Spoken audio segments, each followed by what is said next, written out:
पार्वती परमेश्वरौ। सर्वेभ्यो नमो नमः।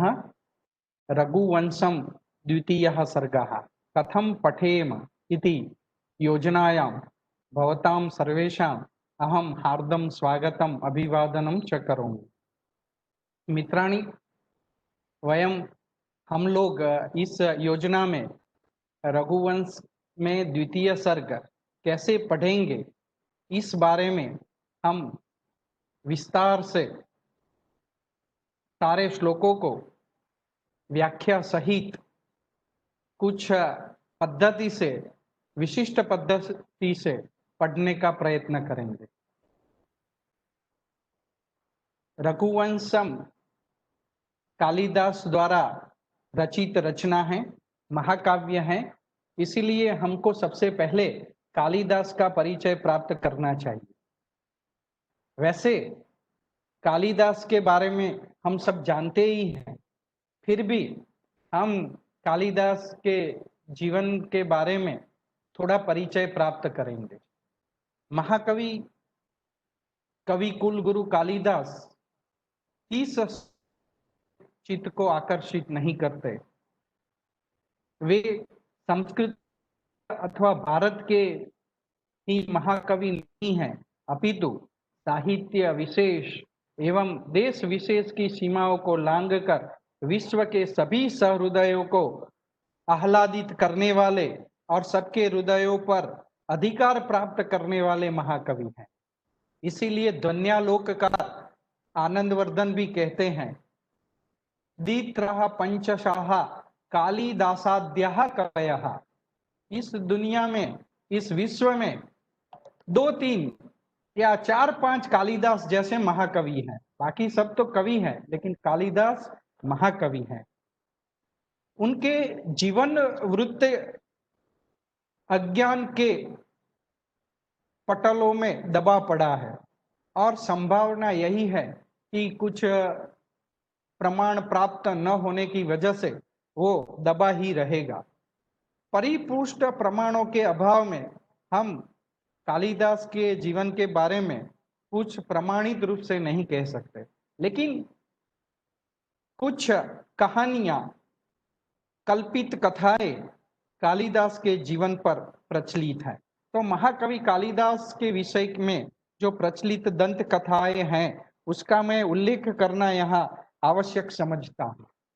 मैं जल्दी से ये कथाओं को संक्षेप में बताने का प्रयत्न करता हूँ। तो हम जानते हैं कि राजा शारदानंद की एक कुमारी पुत्री थी, जिसका नाम था विद्योतमा। अत्यंत सौंदर्य एवं विद्वत्ता का गर्व उसमें था, अपूर्व संयोग था, विद्वत्ता भी थी और सौंदर्य भी था। और उसकी प्रतिज्ञा थी कि शास्त्रार्थ में उसे कोई पराजित करे तो वो उसके साथ उसे पति रूप में वर्ण करेगी, उसके साथ विवाह करेगी।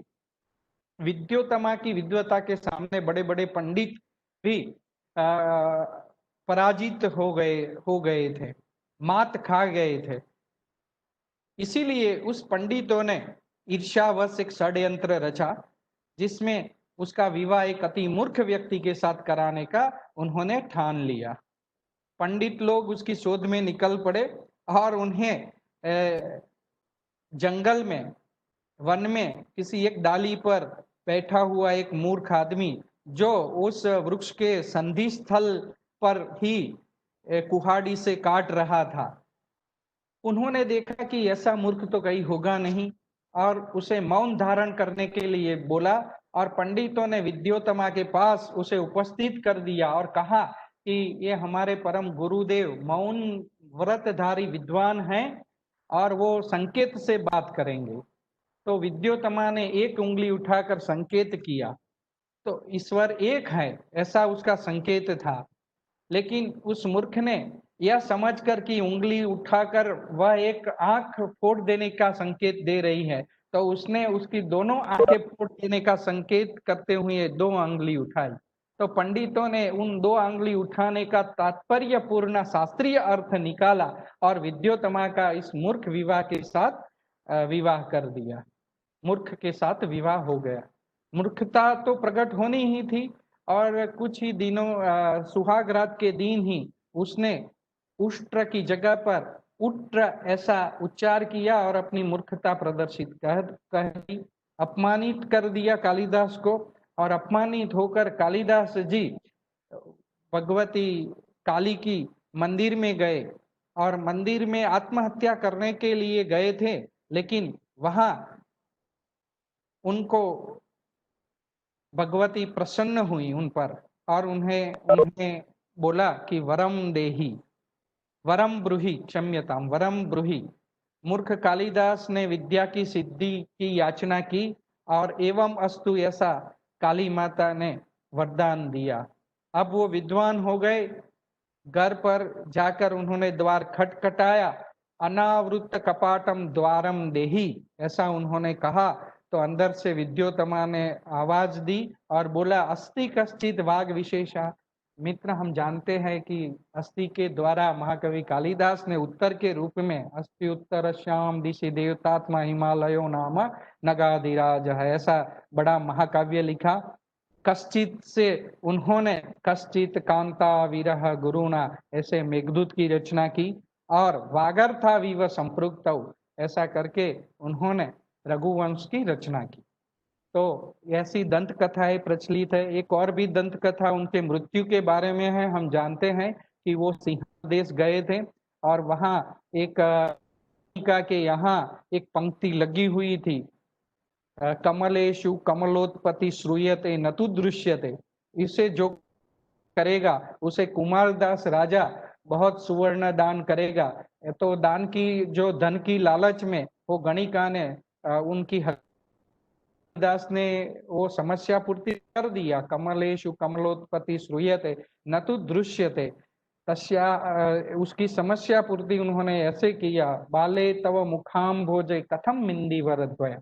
तो धन की लोभी उस गणिका ने कालिदास की हत्या कर दी और खुद रचयित्री बनकर कुमारदास के सामने पेश हुई। तो कुमारदास को मालूम हो गया कि ये कालिदास की ही रचना हो सकती है और उनकी मृत्यु से, कालिदास की मृत्यु से बड़े दुखी हुए और उन्होंने अग्नि में प्रवेश किया। ऐसी भी दंत कथाएं हैं। इस दंत कथाओं में कालिदास के जीवन के बारे में कोई प्रमाण, कोई वास्तविकता उपलब्ध नहीं होती, लेकिन ऐसी बहुत सारी कथाएं कालिदास के बारे में गढ़ दी गई है। वैसे उनके समय के बारे में भी विविध मत प्रकट होते हैं। इसमें दो मत प्रमुख हैं जो मैंने आपके सामने प्रस्तुत किए हैं। एक ख्रिस्ताब्द पूर्व प्रथम शताब्दी में कालिदास हुए, ईस्वीसन पूर्व की चतुर्थी शताब्दी में कालिदास हुए, गुप्त काल में कालिदास हुए। इस बारे में बड़ी विद्वत्तापूर्ण चर्चा विद्वान लोग करते हैं। कई लोग उनको और भी समय में मानते हैं। कालिदास एक है या अनेक हैं, ऐसे बहुत सारी विवादास्पद बातें हैं। लेकिन उससे इतना निकलता है तात्पर्य कि विक्रमादित्य की सभा में नवरत्नों में भी कालिदास थे, ऐसा भी माना जाता है। और उनका जन्मस्थल उज्जैनी था, ऐसा भी कहा जाता है। वैसे जन्मस्थल में भी विवाद है। कुछ लोग विदिशा को जन्मस्थल मानते हैं क्योंकि उन्होंने मेघदूत में विदिशा का वर्णन किया है। तो कुछ लोग उनके निवास के लिए उनको कश्मीर का भी मानते हैं। तो कुछ लोग विदर्भ के निवासी मानते हैं। वो अन्य प्रमाण प्रस्तुत करते हैं। लेकिन कालिदास उज्जैनी के निवासी थे, ऐसा उन्होंने मेघदूत में जो उज्जैनी का अपूर्व वर्णन किया है, इससे यही मालूम होता है। उतना ऐसा अन्य वर्णन किसी नगरी का नहीं किया। हालांकि उन्होंने अलका नगरी का वर्णन किया है, लेकिन वो दिव्य नगरी थी और वो पृथ्वी पर की नगरी नहीं थी। इसीलिए उनको उज्जैन का निवासी भी कई विद्वान लोग मानते हैं। अब मैं कालिदास की कृतियों का मोटा मोटा उल्लेख आपके सामने करना चाहता हूँ। उनका बहुत सारा परिचय यहाँ मैं देने का आशय नहीं रखता। तो कालिदास महाकवि हैं। उन्होंने कुल 7 ग्रंथों की रचना की है, जिसमें 2 खंड काव्य हैं, ऋतुसंहार और मेघदूत, और 2 महाकाव्य हैं, रघुवंश और कुमार संभव, और 3 नाटक लिखे हैं, जिसमें मालविकाग्निमित्रम, विक्रमोर्वशीयम और अभिज्ञान शाकुंतलम। तो इस 7 कृतियों में बहुत अच्छी कृति हम अभिज्ञान शाकुंतल को नाटक के रूप में मानते हैं, तो महाकाव्यों के रूप में रघुवंश और कुमार संभव भी उनकी बहुत अच्छी रचनाएं हैं। लेकिन इन सारी कृतियों का हम परिचय यहाँ नहीं दे सकते, लेकिन रघुवंश के बारे में हम कुछ अवश्य जानेंगे बाद में। तो महाकवि कालिदास की बहुत सारी विशेषताएं रही हैं, इसका संक्षेप में मैं यहाँ उल्लेख करना चाहता हूँ। उनका श्रृंगार रस का निरूपण जो है वो अप्रितम है, वो हम जानते हैं, वो श्रृंगार रस के कवि हैं और श्रृंगार रस के निरूपण में वो अद्भुत वर्णन करते हैं। उनका उपमा अलंकार प्रसिद्ध है, उपमा कालिदास से ऐसा भी हम कहते हैं। वो वैदर्भी रीति के कवि हैं, माधुर्य गुण उनकी रचनाओं में प्रतीत होता है। और वो प्रकृति कवि भी हैं, प्रकृति है सजीव वर्णन। हम जानते हैं कि अभिज्ञान शाकुंतल में, ऋतुसंहार में प्रकृति का बहुत सजीव वर्णन उन्होंने किया है। इसके साथ साथ मानवीय जीवन के साथ प्रकृति का अभिन्न रूप वो प्रस्तुत करते हैं। प्रकृति उनके नाटकों में, उनके काव्यों में एक मनुष्य पात्रों की तरह ही अभिव्यक्त होती है। ये इनकी विशेषताएं है। और दूसरी बड़ी विशेषता मुझे लगती है कि महाकवि कालिदास ध्वनि के कवि हैं। ध्वनि की जो बात निकलती है वो बहुत महत्वपूर्ण है। किसी भी उनकी पद्य में से, किसी भी श्लोक में से जो ध्वनि है वो ध्वनि हमें निकलती दिखाई देती है। मैं ऐसे एक उदाहरण को पेश करूंगा कि कुमार संभव में जब उनका पार्वती की मंगनी का प्रस्ताव लेकर अंगिरा ऋषि आते हैं, तब उनकी चेष्टाओं का, उनकी मनोस्थिति, पार्वती की मनोस्थिति का जो वर्णन कालिदास ने किया है, एवं वादिनी देवर्षौ पार्श्वे पितु मुखी लीला कमल पत्राणी गणयामास पार्वती। तो ये वर्णन बहुत अद्भुत है। देवर्षि ऐसा बोल रहे थे कि पिता हिमालय के बगल में मुंह झुकाए बैठी पार्वती लीला को खेलने के बहाने पंखुड़ियों को गिनने लगी। गणया मास लीला कमल पत्राणी, लीला कमल पत्राणी गणया मास। लीला कमल की जो पंखुड़िया है वो पार्वती जब बात चल रही थी वो मंगनी की, तो हम देखते हैं कि पार्वती की मनोस्थिति का वर्णन जो है वो पंखुड़िया गिन रही हैं, उससे उसकी लज्जा अभिव्यक्त होती है। किसी भी कन्या का जब मंगनी की बात चलती है हमारे घरों में, तो वो कैसे शर्माती है, वो जो शर्मानापन है वो अभिव्यक्त होता है। वो लीला पेत्राणी गणयामास, उससे यही पता चलता है कि वो नीचे की ओर देख रही है और उसकी लज्जा, आनंद, और वो प्रस्ताव को स्वीकृत भी कर रही है इसके बहाने कि मुझे मंगनी पसंद है। ऐसा ध्वनि उसी के द्वारा व्यक्त होता है। इसी तरह कालिदास बड़े ध्वनि के कवि हैं। उनके किसी भी पद्य से, रचना से कोई ना कोई ध्वनि अवश्य निकलती है। तो वो ध्वनि के कवि हैं, रस के कवि हैं, अलंकारों के कवि हैं, वैदर्भी रीति के कवि हैं। उसी तरह उनकी विशेषताएं तो अनंत हैं, लेकिन संक्षेप में मैंने यहाँ बताया है। अब कुछ रघुवंश महाकाव्य का भी परिचय हम प्राप्त कर ले। मित्रों, हम जानते हैं कि रघुवंश जो महाकाव्य है वो 19 सर्ग का महाकाव्य है, एवं उसमें कुल मिलाकर 1570 श्लोक हैं, पद्य हैं। इसमें राजा दिलीप से लेकर अग्निवर्ण तक उसके रघुवंश के राजाओं का वर्णन है। मित्र हम जानते हैं कि रघुवंश, उसका शीर्षक ही बताता है कि रघुणाम वंशः, रघुवंशः, रघुवंशम अधिकृत्य कृतम महाकाव्यम रघुवंश, जिसमें रघुओं के वंश के राजाओं का वर्णन है। इसीलिए ये महाकाव्य रघुवंश से यहाँ दिया गया है। और इसमें रघुवंशी राजा जो हैं उनका वर्णन किया गया है। और महाकाव्य शब्द नपुंसकलिंग होते हुए रघुवंशम ऐसा हम कहते हैं।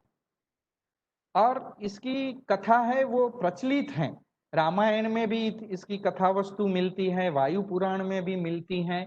लेकिन कालिदास जी ने उसके आधार ग्रंथ के रूप में रामायण को अपने नजर समक्ष रखा होगा, ऐसा हमें प्रतीत होता है इसके द्वारा।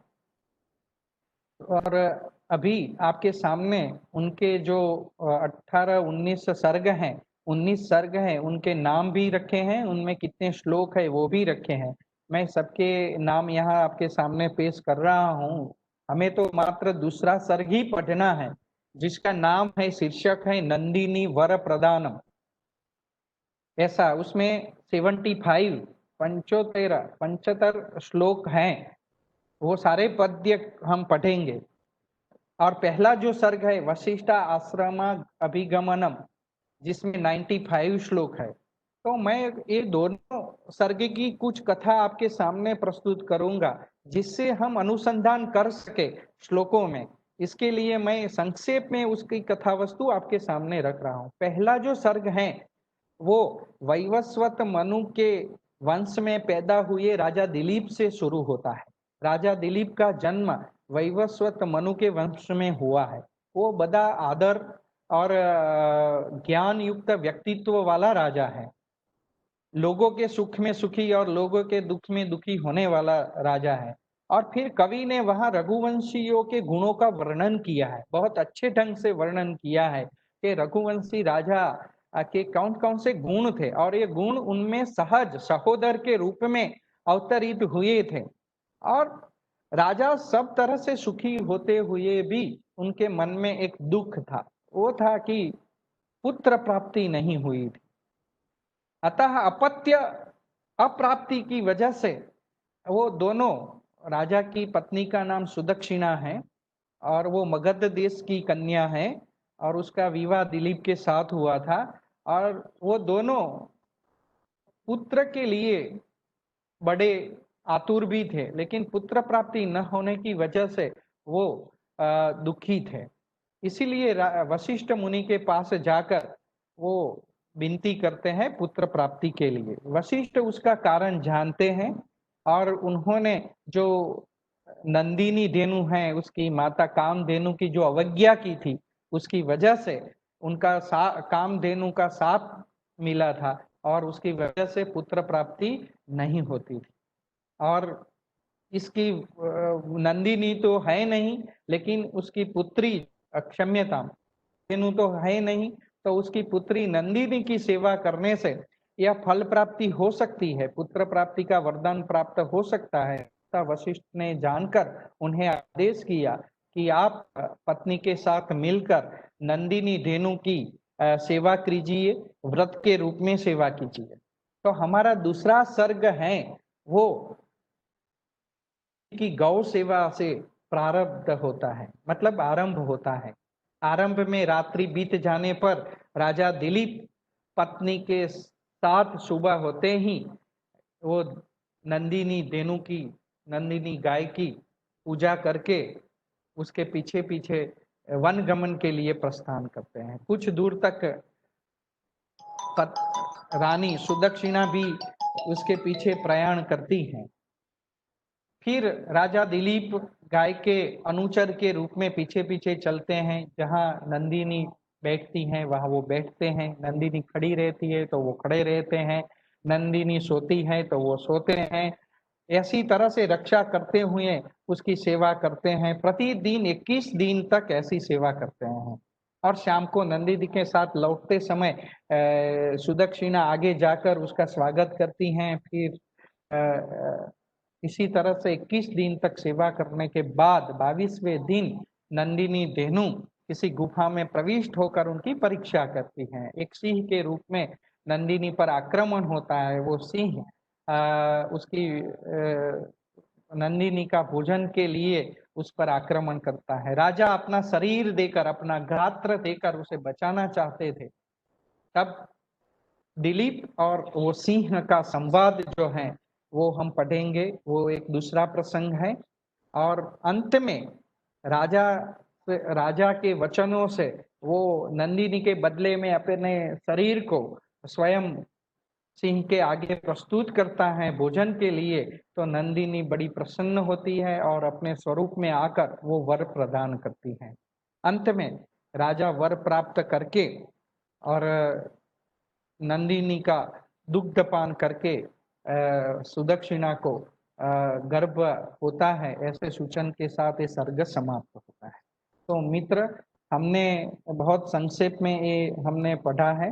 लेकिन हमें ये पूरे 75 श्लोक 75 श्लोक हैं, वो विशिष्ट पद्धति से पढ़ने हैं। उसके एक एक अंश को देखना है। हमारा शीर्षक ही यही है ना, रघुवंशम कथम पठेम। तो कैसे पढ़ना चाहिए रघुवंश को, हमें किन किन पाठ्यांशों को हमें ध्यान में रखना चाहिए, इसकी चर्चा भी यहाँ करना प्रस्तुत है।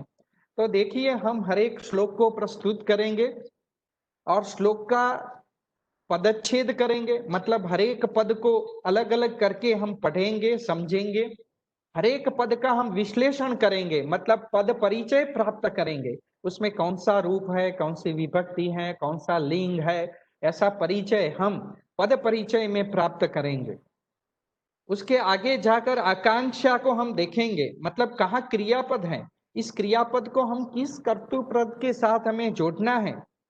क्रियापद और कर्तृपद के बीच में हम कर्म पद कौन से हैं और उनके विशेषण कौन से हैं, कर्तृपद के विशेषण, कर्म पद के विशेषण, उन सारी बातों को ध्यान में रखते हुए, विशेषण विशेष्य भाव को भी ध्यान में रखते हुए हम आकांक्षा को देखेंगे। उसके बाद हम श्लोक का पद्य का अन्वय करेंगे, अर्थात वाक्यों के रूप में प्रस्थापित करें। ये अन्वय करने की एक पद्धति है, उस पद्धति को हम समझेंगे और फिर अन्वय में आए हुए प्रत्येक पद का हम अर्थ जानेंगे, जिसे पदार्थ कहते हैं। प्रत्येक पद का अर्थ हम 3 भाषाओं में देखेंगे, संस्कृत में भी अर्थ देखेंगे, हिंदी में भी, और आवश्यकता पर पढ़ने पर गुजराती के भी स्टूडेंट है यहाँ, तो गुजराती में भी उसका अर्थ हम देखेंगे। तो पदार्थ करेंगे हम। इसके बाद हम तीनों भाषाओं में उसके भावार्थ को, पद्य के भावार्थ को, श्लोक के भावार्थ को संस्कृत में, हिंदी में और गुजराती में प्रस्तुत करेंगे।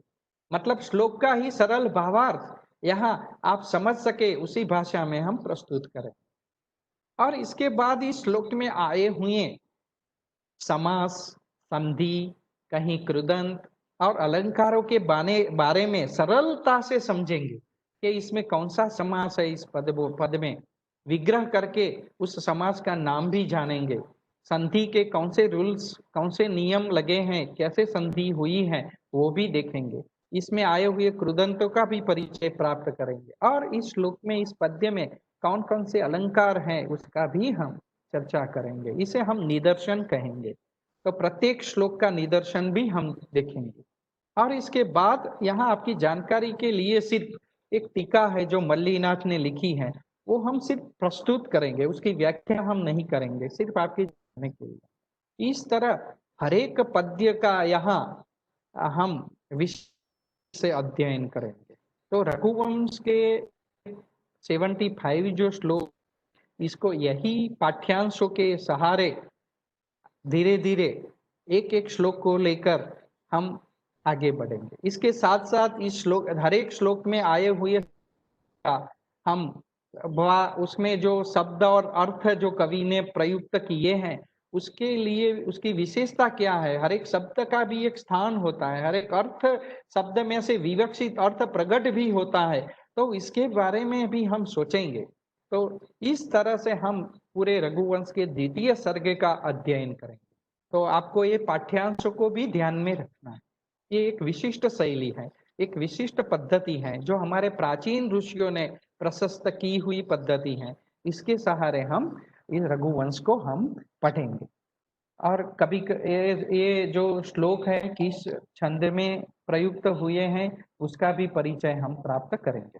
तो मित्रों, आपके सामने अब मैं पहला श्लोक इसी तरह से मैं पढ़ाने जा रहा हूँ, तो कृपया आप उस श्लोक को देखिए। हम धीरे धीरे आगे बढ़ेंगे।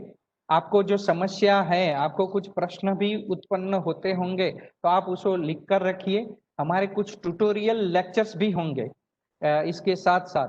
तो कुल 36 लेक्चर्स होंगे, इसमें से 30 लेक्चर हम पढ़ाएंगे और बाकी के 6 लेक्चर्स में आपके जो प्रश्न हैं वो प्रश्न को सुनकर हम उसका उत्तर भी देंगे। तो आपको कहीं भी समस्या होती है, प्रश्न होता है, तो आप उसे नोट करते रहिए। उसे आप हमें यहाँ बाद में इस लेसन के बाद भी आप पूछ सकते हैं या ट्यूटोरियल व्याख्यान में भी आप पूछ सकते हैं। कंटेक्ट लेक्चर भी उसके लिए होंगे। तो हम आगे बढ़े। अभी हम पहला श्लोक आपके अथ प्रथमः श्लोकः। पहले श्लोक को हम प्रस्तुत कर रहे हैं आपके सामने, जो इस प्रकार है। यहाँ मैंने श्लोक आपके सामने प्रस्तुत किया है, द्वितीय सर्ग का यह प्रथम श्लोक है। तो देखिए, वंशस्थ क्षम्यताम उपचाति छंद में यह श्लोक है। उसका गान भी हम कर सकते हैं। मैं इसका गान आपके सामने प्रस्तुत करूंगा। अथ प्रजानाम् अधिपः प्रभाते जाया प्रतिग्राहित गंधमाल्याम् वनाय पीत प्रतिबद्धवत्साम् यशोदनो धेनुमृषेर्मुमोच यशोदनो धेनुमृषेर्मुमोच। इस तरह से हम श्लोक का गान भी कर सकते हैं। उसके अलग अलग गीतियां हैं, अलग अलग गीति में अलग अलग हम राग से भी उसे गा सकते हैं, लेकिन यही गीति उसकी छंद की गीति है। अहम पुनः गायामि एकवारम भवताम ज्ञानार्थम गायामि। आप सबके ज्ञान के लिए मैं फिर से गाना चाहता हूँ। गाकर हम उसे कंठस्थ कर सकते हैं। अथ प्रजानाम् अधिपः प्रभाते जाया प्रतिग्राहित गंधमाल्याम् वनाय पीत प्रतिबद्धवत्साम् यशोदनो धेनुमृषेर्मुमोच यशोदनो धेनुमृषेर्मुमोच। हम प्रत्येक पद का अब पदच्छेद करेंगे। इस श्लोक का पदच्छेद, हर एक पद को हम विभक्त करके हम पढ़ेंगे। तो देखिए, पदच्छेद आपके सामने मैं प्रस्तुत करता हूँ। अब पदच्छेद यहाँ आपके सामने लिखा है। एक एक पद को हम पढ़ते हैं। अथ प्रजानाम अधिपः प्रभाते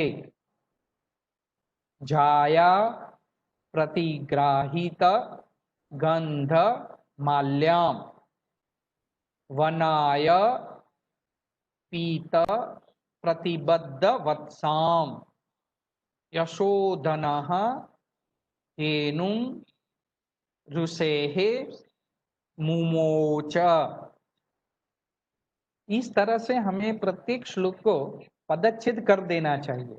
यहाँ हमने जो श्लोक पहले हमारे सामने पहले श्लोक था, एक बार श्लोक को देख लीजिए। अब श्लोक को देखकर पदच्छेद करने का प्रयत्न कीजिए। जैसे फिर से मैं अब श्लोक को ही देखकर पदच्छेद कर रहा हूं।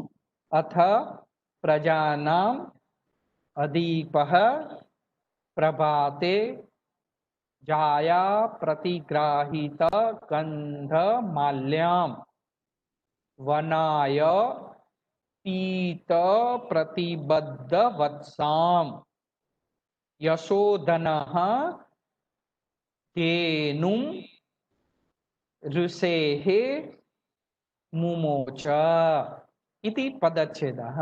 देखिए, एक बार फिर पदच्छेद को आप भी पढ़ सकते हैं। हर एक पद को अलग अलग करके यहाँ आपके सामने पदच्छेद के रूप में प्रस्तुत किया है।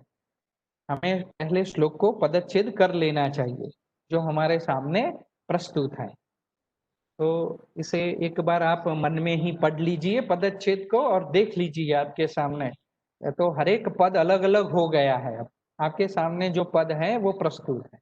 अब हम आगे जाकर ये हर एक पद का विश्लेषण करेंगे। विश्लेषण मतलब क्या क्या देखेंगे उसमें। तो हर एक पद में कौन सी विभक्ति है, वो एक वचन में है, द्विवचन में है कि बहुवचन में है, यानी वचन की दृष्टि से हम उसका विश्लेषण करें। वो स्त्रीलिंग है, नपुंसकलिंग में है, पुल्लिंग में है, लिंग की दृष्टि से विश्लेषण करें।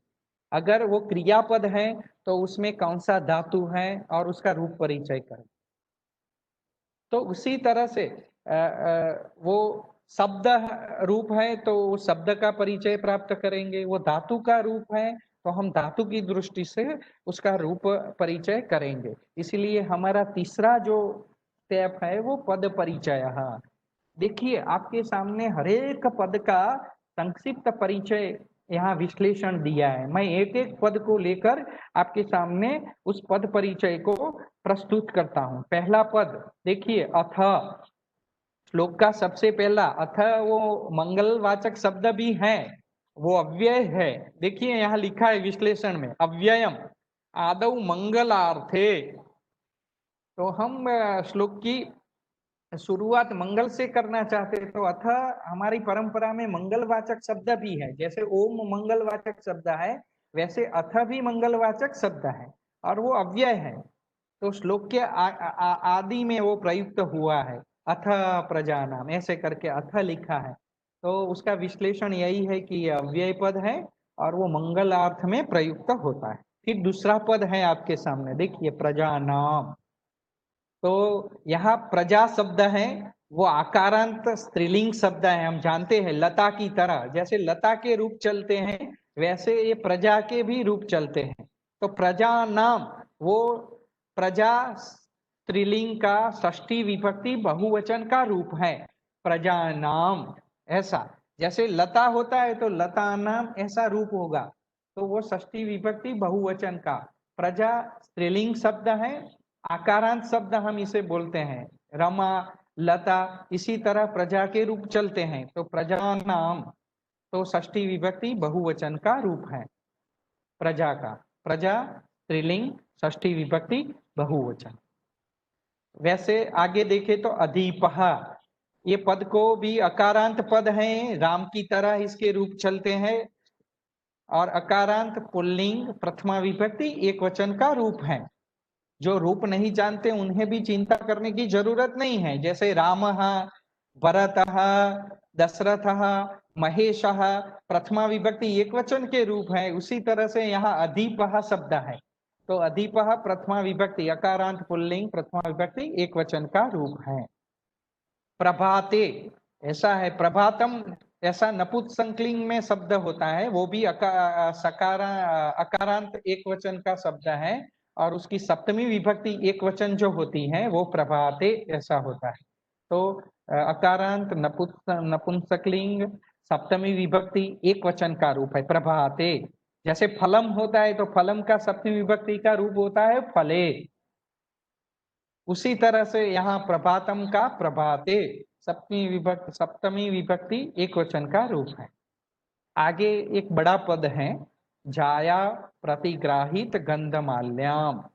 अभी हम समस्त रूप को ही परिचय के रूप में प्रस्तुत कर रहे हैं। तो अब समस्त रूप है वो आकारांत है, जाया प्रतिग्राहित गंधमाल्याम, माल्या ऐसे होगा। तो वो आकारांत रूप है प्रजा की तरह, स्त्रीलिंग में है, वो स्त्रीलिंग में है। और द्वितीय विभक्ति एक वचन होता है, जैसे सीता का द्वितीय विभक्ति एक वचन होता है सीताम, लता का द्वितीय एक वचन होता है लताम, उसी तरह से यहाँ माल्या शब्द का द्वितीय एक वचन होता है माल्याम, आकारांत स्त्रीलिंग द्वितीय विभक्ति एक वचन का रूप है। अब आगे देखे वनाय। हम जानते हैं कि वनम अकारांत नपुंसकलिंग शब्द है, उसकी चतुर्थी विभक्ति एक वचन का रूप होता है वनाय। जैसे फलम शब्द है तो फलाय, इसी तरह से यहाँ वनम शब्द है और उसका चतुर्थी विभक्ति एक वचन का रूप होता है वनाय।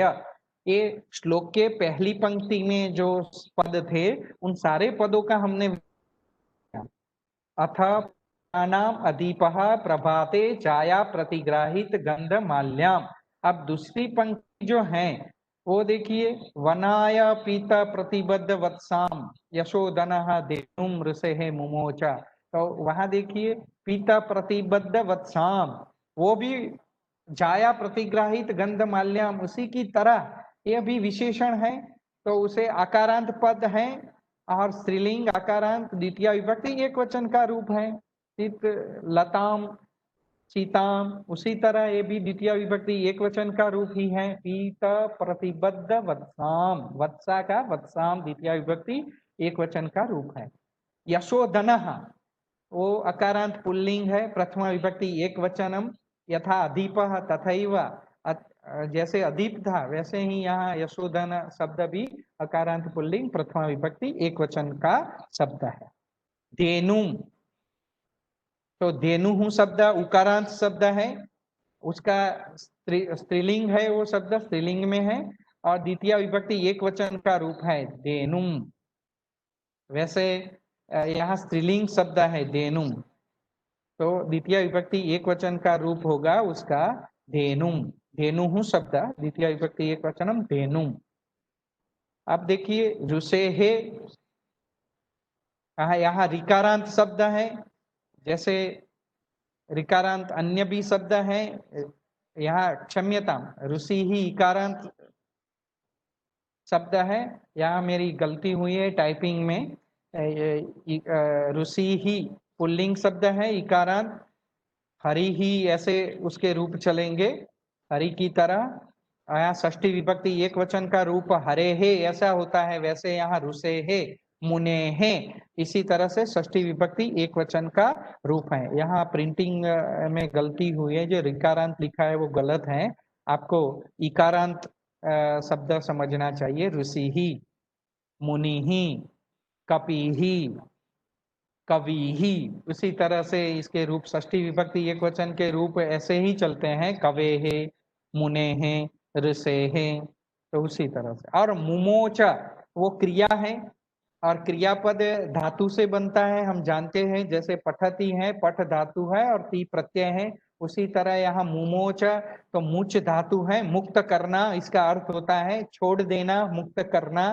और परोक्ष लीट, लीट लकार, हम 10 लकार है, इसमें से लीट लकार परोक्ष जो हमारे आंखों के सामने जो घटना घटी नहीं, ऐसे या बहुत समय के पहले, कालिदास के पहले, बहुत समय पहले एक घटना है, कालिदास ने भी स्वयं अपनी आंखों से नहीं देखा, इसलिए परोक्ष भूतकाल का यहाँ प्रयोग किया गया है। तो मुमोच जो है क्रियापद वो मुच धातु से निष्पन्न होता है, लीट लकार का अर्थात परोक्ष भूतकाल का ये रूप है और प्रथम पुरुष एक वचन का ये रूप है। तो हमने इस तरह से प्रत्येक पद का विश्लेषण यहाँ कर दिया है, हमारे सामने अब प्रत्येक पद स्पष्ट है। अब हमें हमारे यहाँ इसमें क्रिया कौन सी है हम देखें तो क्रिया हमारे सामने है, मुमोच मुक्त कर देना, मुक्त कर दिया, वो जो है वो क्रिया है। तो हमें सबसे पहले श्लोक में से क्रियापद को ढूंढ निकालना है, तो इस श्लोक में जो क्रियापद है वो मुमोच, जिसका अर्थ होता है छोड़ दिया, मुक्त कर दिया, ऐसा अर्थ होता है। अब हमारे सामने सबसे पहले क्रियापद तो आ गया श्लोक में, लेकिन इसका किस कर्तृपद के साथ अन्वय करेंगे, इसीलिए सबसे पहला प्रश्न आकांक्षा करनी चाहिए हमने, ये पद का किस पद के साथ अन्वय होगा। आकांक्षा का मतलब ही यही है, एक पद सुनने के बाद उसके साथ दूसरा पद जुड़ा, कौन सा पद होगा। जैसे रामः गच्छति, तो राम बोलेंगे तो दूसरे पद जानने की हमें इच्छा आकांक्षा रहती है। तो यहाँ मुमोच तो है, लेकिन उसका किस कर्तृपद के साथ अन्वय करे, जिज्ञासा रहती है, हमें आकांक्षा रहती है। तो हमें ये प्रश्न यहाँ उठता है, कहाँ मुमोच, ऐसा प्रश्न हमारे सामने उपस्थित, तो किसने छोड़ दिया, कहाँ मुमोच। तो मित्र मैं यहाँ आपको पूछना चाहता हूँ कि ये जो सारे पद है इसमें से हम ढूंढ निकाले प्रथमा विभक्ति वाले पद कौन से हैं, द्वितीय विभक्ति वाले पद कौन से हैं, तृतीया चतुर्थी पंचमी। तो देखो समग्र यहाँ जितने भी पद रखे हैं उसमें से प्रथमा विभक्ति वाला पद ढूंढे, तो हमारे सामने 2 पद है प्रथमा विभक्ति वाले, ढूंढ निकालिए कहाँ है प्रथमा विभक्ति वाले पद। तो हमारे सामने है, देखिए प्रथमा विभक्ति वाला एक पद है अधिपः और दूसरा पद है यशोधनः। अब दूसरी विभक्ति में कौन से पद हैं, तो दूसरी विभक्ति में प्रयुक्त होने वाले हमारे सामने एक तो धेनुम दूसरी विभक्ति में है, फिर प्रजानाम दूसरी विभक्ति में है, क्षम्यता जाया प्रतिग्राहित गंध माल्याम वो दूसरी विभक्ति में है, और पीत प्रतिबद्ध वत्साम ये दूसरी विभक्ति में प्रयुक्त हुए।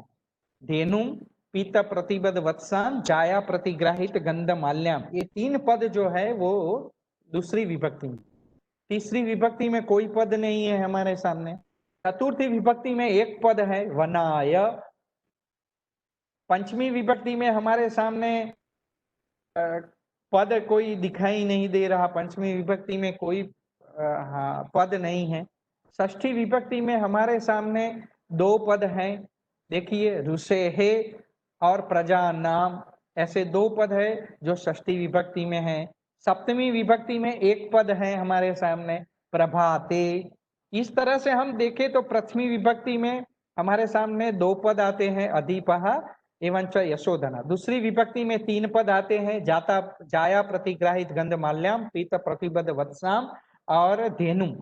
तीसरी विभक्ति में कोई पद नहीं। चतुर्थी विभक्ति में वनाय ऐसा एक ही पद है। पंचमी विभक्ति में कोई पद नहीं। षष्ठी विभक्ति में हमारे सामने दो पद आते हैं, ऋषेः एवं च प्रजानाम। सप्तमी विभक्ति में एक ही पद है, प्रभाते। इस तरह से और एक क्रियापद है मुमोच। तो मुमोच इसका अन्वय किसके साथ करेंगे इन पदों में से? तो कहा मुमोच। अब देखिए, तो आपको ध्यान में रखना है कि प्रथमा विभक्ति वाला कोई पद इसके साथ अन्वित होगा, क्योंकि कर्तु पद होगा वो प्रथमा में होगा, तो ही इस क्रियापद के साथ अन्वित हो सकेगा। तो प्रथमा में हमारे सामने दो पद ही उपस्थित होते हैं, एक है अधिपः और दूसरा यशोधना। तो इसका उत्तर कहा मुमोचा, तो हमारे सामने उत्तर होगा अधिपः मुमोचा। अधिपः अर्थात राजा दिलीपः। अधिप शब्द का अर्थ होता है राजा दिलीप। राजा दिलीप ने मुक्त किया, छोड़ दिया मुमोचा। इसलिए हमारे सामने अब कर्ता पद भी आ गया और क्रियापद भी आ गया। इस तरह से हमें सोचकर अन्वय करना है। तो कहा मुमोचा इति ऐसे प्रश्न का उत्तर होगा अधिपः मुमोचा। आपको बराबर समझ में आ गया कि जैसे रामः गच्छति तो कहा गच्छति, तो हम कह सकते हैं कि रामः गच्छति। गच्छति क्रियापद का अन्वय किस कर्तुपद के साथ करेंगे? तो रामः, कोई ना कोई कर्तापद चाहिए। तो इस श्लोक में क्रियापद मुमोच ऐसा है, तो इसका अन्वय हम किसके साथ करेंगे? तो हमारे सामने प्रथमा विभक्ति में दो ही पद है, अधिपः यशोधनः। तो यशोधनः तो विशेषण है, इसीलिए अधिपः पद है, इसका अन्वय यहाँ हम करेंगे।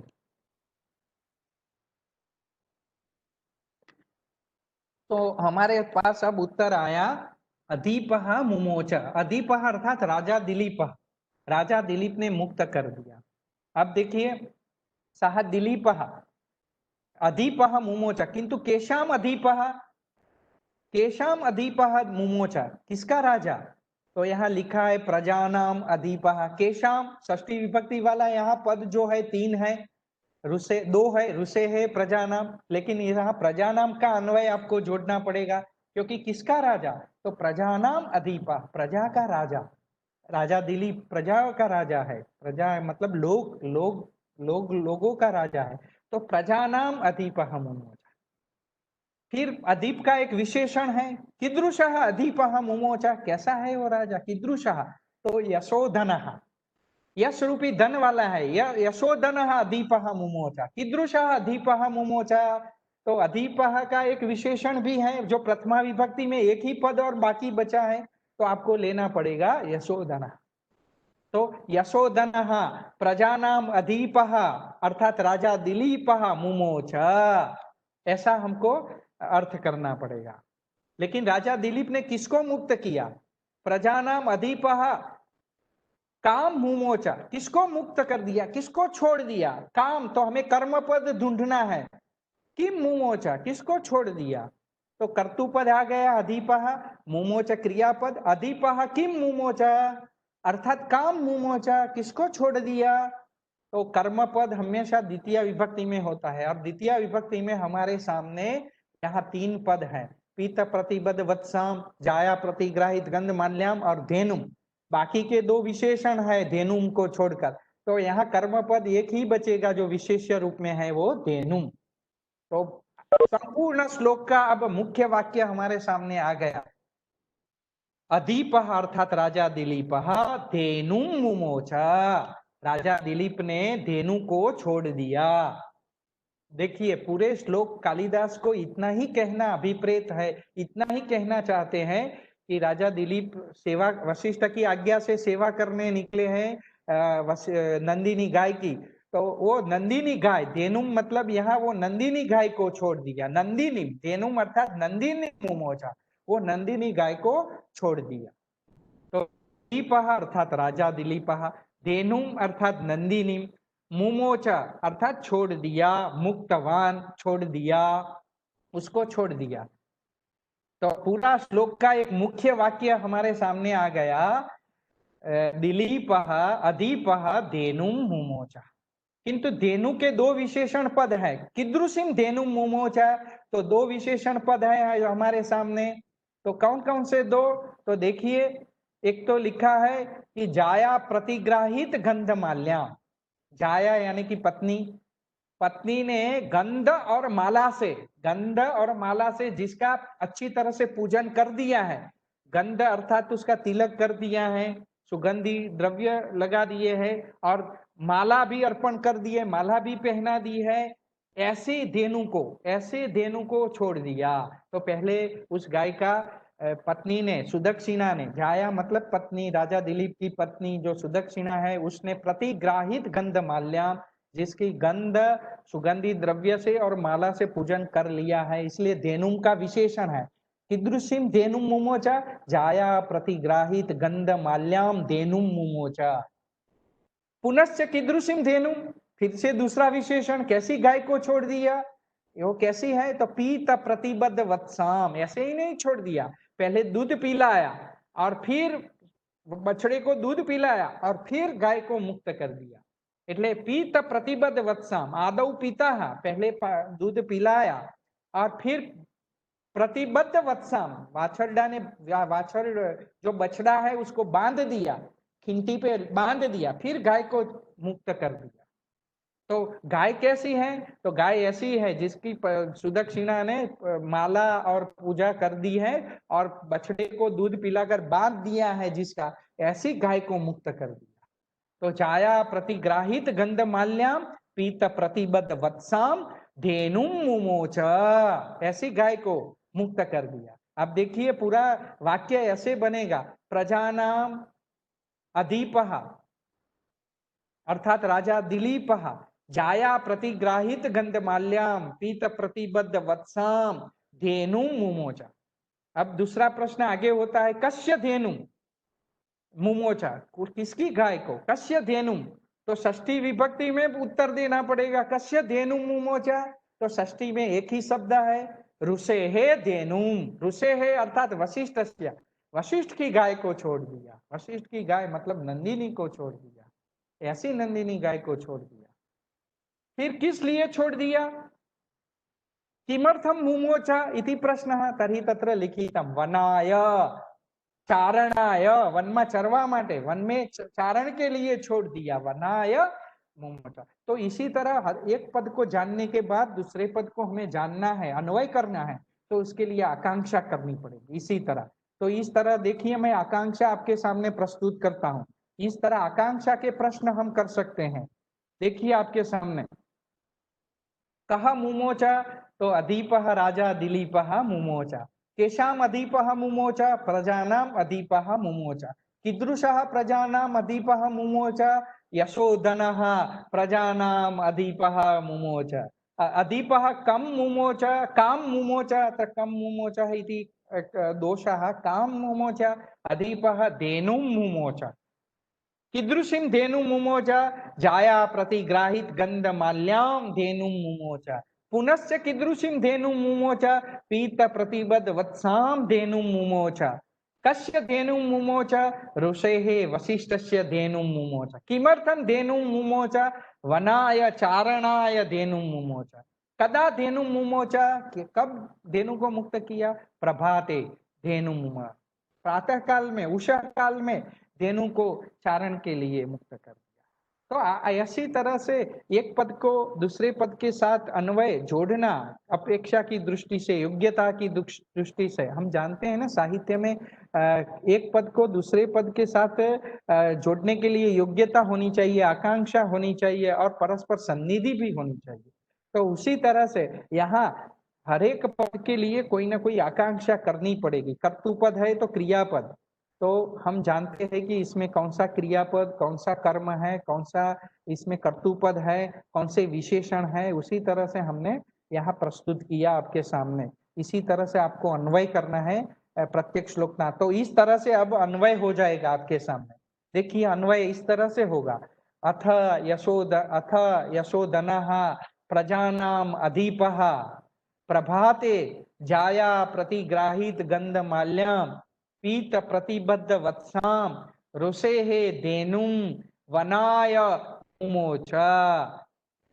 ऐसे अन्वय करना पड़ेगा। जैसे हमने पदों को समझा, क्रियापद में है, कर्ता पद पहले है, फिर बीच में कर्म है, तो अधिप इति कर्तुपदम, अधिप है वो राजा दिलीप कर्ता पद है, धेनुम वो कर्म पद है, और मुमोचक कीदृश अधिप, तो अधिप का विशेषण हमने लेखा यशोधना। केशाम अधिप, प्रजानाम अधिप। कम मुमोचा, तो धेनुम मुमोचा। कीदृशीम धेनुम मुमोचा, तो वहां हमने कहा कि जाया प्रति ग्राहित गंध माल्याम पीत प्रतिबद्ध वत्साम धेनु मुमोच। कस्य धेनु मुमोच, ऋषेः धेनु मुमोच। किमर्थम मुमोच, वनाय चारणाय मुमोच। तो इस तरह से आकांक्षा करते हुए ऐसा अन्वय हमारे सामने प्रस्तुत होगा। अब इसका प्रत्येक पद का अर्थ देखिए, पदार्थ, प्रत्येक पद का अर्थ आपके सामने संस्कृत में भी रखा है, हिंदी में भी रखा है, और गुजराती में भी रखा है। अथ शब्द का अर्थ क्या लेना है, तो निशा नयना अनंतरम, रात्रि व्यतीत हो जाने पर, पहले सर्ग में रात्रि बीत गई, वशिष्ठ ने आज्ञा किया, सुबह फिर उठकर गाय को चारण के लिए, उसकी सेवा के लिए छोड़ना है, तो रात्रि व्यतीत हो जाने पर, रात्रि बीती गया पछी यशोदना, यश के धनी, यश रूपी धन वाला, प्रजानाम अर्थात लोकोना, अधीप એટલે સ્વામી રાજા એવા દિલીપ, દિલીપે પ્રભાતે ઉષઃ કાલે પ્રત્યુષે પ્રાતઃ કાલે સવારમાં જાયા પ્રતિગ્રાહિત ગંધ માલ્યામ પત્ની સ્વીકારિત ચંદન સ્રજમ, સ્રજ એટલે માળા, પત્ની સુદક્ષિણા દ્વારા જેને ગંધયુક્ત માળા धारण करावવામાં આવી છે તેવી गंधयुक्त माला जिसको धारण कराई गई है ऐसी धेनु, पीत प्रतिबद्ध वत्साम अर्थात दुग्ध पानानंतरम निबंध बाल वत्सकाम, दूध पी लेने के बाद बांधे गए बछड़े वाली, वाछरडाने स्तनपान करावी दीधा પછી જેને બાંધી દેવામાં આવ્યું છે તેવી ગાયને, ऋषेः अर्थात महर्षेः वशिष्ठस्य, वशिष्ठ ऋषि की, वशिष्ठ ऋषिनी, धेनुम कई धेनु, तो गाम नंदिनी, नंदिनी गाय को, वनाय वनम गंतुम वन में जवा माटे, चरवा माटे, मुमोच मुक्तवान मुक्त करी दीदी, मुक्त कर दिया, छोड़ दीदी, छोड़ी दीदी। एवं प्रत्येकम पदस्य अपि अत्र अर्थः प्रदत्तः, दरेक पदनो અહીં અર્થ આપ્યો છે। મિત્રો આ રીતે દરેક પદને આપણે અર્થની દૃષ્ટિએ પણ પદાર્થની દૃષ્ટિએ પણ વિવેચન કરવું જોઈએ। અહીં અધિપનો અર્થ રાજા દિલીપ સમજવાનું છે। રાજા દિલીપથી આ વંશની શરૂઆત થાય છે। રઘુવંશી અપુત્ર હોવાને લીધે વશિષ્ઠે એને આજ્ઞા કરી કે તું નંદીની ગાયની સેવા કર, आप नंदिनी गाय की सेवा कीजिए, वो प्रसन्न होकर वर प्रदान करेगी तो आपको पुत्र प्राप्ति होगी। इसी कामना से पति पत्नी अर्थात राजा दिलीप और उसकी पत्नी सुदक्षिणा यहाँ 21 दिन तक सेवा करने के लिए वशिष्ठ आश्रम में रहे हैं। गाय की सेवा, उन्हें अलंकारों को छोड़ दिया है, राजपाट और राज व्यवस्था को छोड़ दिया है। अब कुटीर में निवास करना है, आश्रम में रहना है। प्रतिदिन आश्रम में से गाय को छोड़कर बछड़े को दूध पिलाकर गाय का पूजन करके और फिर वन के चारण के लिए छोड़ देना है। फिर वन में गाय जहां बैठेगी वहां बैठना है, जहां उठेगी वहां उठना है, उसका रक्षण करते हुए संध्या समय में, गोधूली समय में उसे वापस आकर आश्रम में लाना है, उसे दोहना है, दुग्धपान बछड़े को करवाना है और फिर उसे फिर उसके स्थान पर बांधना है। इसी तरह से प्रतिदिन का क्रम है दोनों का, पति पत्नी का। अब देखिए उसका भावार्थ हम देखते हैं, तीनों भाषाओं में मैंने आपके सामने भावार्थ यहाँ लिखा है। अनंतरम यशोधनः प्रजानाम अधिपः राजा दिलीपः प्रातः काले दुग्धपानान्तरम वत्सं बद्ध्वा स्वभार्यया सुदक्षिणया अर्चितां नंदिनी धेनुं वन गमनार्थम बंधनात् मुक्तवान। उसका हिंदी अर्थ, रात्रि व्यतीत होने पर यश के धनी प्रजा के स्वामी राजा दिलीप ने प्रातः काल में दूध पी लेने के बाद बांधे गए बछड़े वाली तथा सुदक्षिणा द्वारा दी हुई गंधमाला को ग्रहण करने वाली महर्षि वशिष्ठ की नंदिनी गाय को वन में चराने के लिए छोड़ दिया और गुजराती रात्रि वीती गया पछी यश रूपी धन वाला ते प्रजाना स्वामी राजा दिलीपे सवारे स्तनपान करावीने बांधी दीधेला वाछड़ा वाली तथा पत्नी सुदक्षिणा द्वारा गंध ने पुष्पमाला थी पूजेली ऋषि वशिष्ठ नी गाय ने नंदीनी गाय ने वन में चरवा माटे छोड़ी दीधी। अब मुझे लगता है समय हो गया है। इस श्लोक का जो व्याकरण और अन्य अंश है वो आज हम नहीं पढ़ पाएंगे, कल पढ़ेंगे, लेकिन वो इसी तरह से उसका व्याकरण का प्रत्येक अंश को भी हमें पढ़ना है, प्रत्येक पद के अंश को भी, और उसमें आए हुए छंद को भी पढ़ना है। तो उसका अवशिष्ट जो भाग है वो हम कल पढ़ेंगे। पूरा श्लोक जल्दी से पूरा करेंगे तो अच्छा नहीं है, इसीलिए हमने जो भागों को आज देखा है उसे एक बार फिर से हम देख लेते हैं। तो हम जरा उसे पीछे देखते हैं। देखिए, आज हमने मूल श्लोक गाया, देखिए छेद किया, उसका पद परिचय प्राप्त किया, हर एक पद का विश्लेषण करते हुए समझते हुए आगे बढ़े। फिर आकांक्षा को देखा, कर्तु कर्म कहाँ है, क्रियापद कहाँ है, किस पद का किस पद के साथ अन्वय करना है, उस दृष्टि से उसका अध्ययन किया और फिर अन्वय को बैठाया। हमने अन्वय आपके सामने किया, फिर पदार्थ को पेश किया, हर एक पद का तीनों भाषाओं में अर्थ दिया, तीनों भाषाओं में हमने भावार्थ देखा और आगे का इस श्लोक का विवेचन है वो हम आगे करेंगे। अब यहाँ समय समाप्त हुआ है। इसी तरह से प्रत्येक श्लोक को इन 3 महीनों के पाठ्यक्रम में हम पढ़ेंगे। आपको जहां भी प्रश्न है, समस्या है, अब आप पूछ सकते हैं। आप में से किसी को प्रश्न है तो हम 5 मिनट प्रश्नोत्तरी कर सकते हैं। तो मुझे मेरी विनती है जिगर जी, अब आज का यहाँ मेरा पढ़ाने का जो सत्र है वो समाप्त होता है, कुछ 2-3 मिनट में प्रश्नोत्तरी कर लेते हैं। जी जी सर। हाँ, आप पूछ लीजिए, कोई प्रश्न है तो हम देखें और आज का यहाँ सत्र कल आगे देखेंगे। और ठीक, और कोई सूचना देनी है तो भी आप जी, दे दीजिए। प्रतिभागियों से, हाँ, प्रतिभागियों से निवेदन है, अगर कोई प्रश्न है आपके मन में तो आप चर्चा कर सकते हैं। 7 बजने में 1 मिनट का समय है। अगर आपको कोई शंका हो या प्रश्न हो तो आप चर्चा कर सकते हैं। नमस्ते, मेरा एक प्रश्न है। आप अपना परिचय दीजिए पहले और फिर प्रश्न पूछिए। मेरा नाम पूजा जाला है, मैं भाषा साहित्य भवन में पढ़ती हूँ। सर, प्रश्न ये है कि ये क्रियापद है मुमोच, ठीक है, उसका हमें अगर अर्थ ही नहीं पता है तो फिर हम पूरे श्लोक में से हम क्रियापद कैसे ढूंढ पाएंगे? हाँ, ये बात आपका प्रश्न बहुत अच्छा है, लेकिन हम शब्द रूपों और धातु रूप का परिचय सिर्फ जानकर, जैसे गच्छति है वो क्या है आप बताइए, गच्छति है क्या है? जैसे राम गच्छति, ऐसा कोई आपको बोले तो हाँ। आपको क्रियापद उसमें से ढूंढना है तो कैसे ढूंढेंगे? वो तो कुछ जैसे जैसे जैसे गुजराती में राम जाय छे, तो जाय छे ये શું છે? ક્રિયા છે ને, જવાની ક્રિયા। હા, તો રામ છે એ શું છે? એ ક્રિયાને કરનાર છે, કર્તાપદ, કર્તાપદ। તો આપણે ના શોધી શકીએ એવા ક્રિયાપદો હોય છે। આમાં અઘરું છે કે આવું તો પરોક્ષ ભૂતકાળનું રૂપ આપણે ભણ્યા નથી, हम नहीं पढ़े, तो हमको पहले सहायता के लिए हम पढ़ रहे हैं कि अभी आपको मालूम हो गया कि इस श्लोक में वो क्रियापद है, क्रिया यही है जिसका सरल अर्थ होता है मुक्तवान। अब आपको पता चल गया, गतवान बोलूं तो पता चल जाता है कि ये क्रिया है गतवान। हाँ हाँ।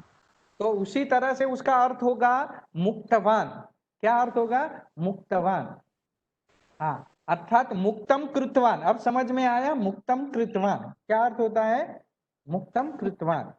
हाँ, वो हम उसका विश्लेषण अभी करेंगे, आगे भी इस धातु का विश्लेषण भी करेंगे। अच्छा जी, धन्यवाद। हाँ हाँ, जी जी जी। और कोई क्वेश्चन है तो पूछे।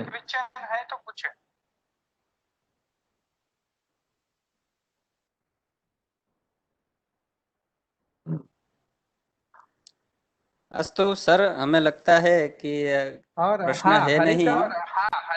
हर एक लेक्चर्स में हम 20 क्वेश्चंस निकालेंगे और एक प्रश्न बैंक खड़ा होगा और अंत में आपकी एग्जाम भी ली जाएगी।